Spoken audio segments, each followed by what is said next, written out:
All right, so this is the same sequence that we were working on in the last video. You'll see it's 3, 7, 11, and 15.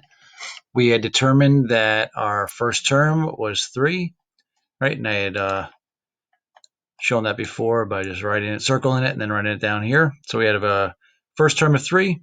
We have a common difference of 4. And to find that out, we always go with the second term minus the first term. If you do put the first term minus the second term, you would have gotten a negative 4, which would have meant that we had a decreasing sequence, but we have an increasing sequence. So we want to make sure that we always do the second term minus the first term. That way we get our signs correct.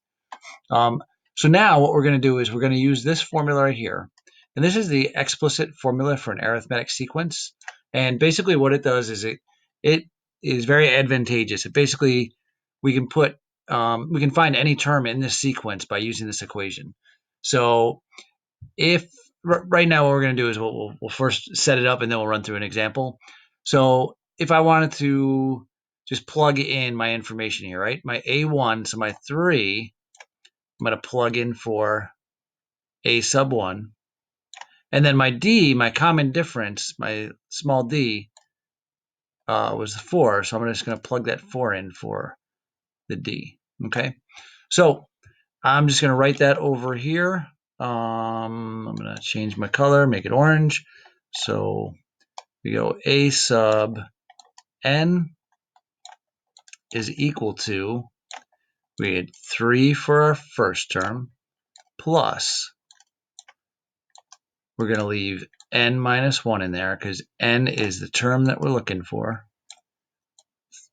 That's a terrible looking n minus 1, but we'll go with it.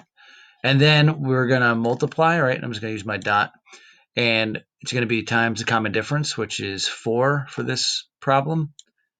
So then we're going to use 4. So now if I said, what is the 10th term? Right? Sorry. So if I said, what's the 10th term? I'm going to write that out. So this would be A sub 10. That designates that we're looking for the 10th term. We're going to write the same thing, 3 plus 10 minus 1. So we put our 10 in for the n, minus 1 times 4.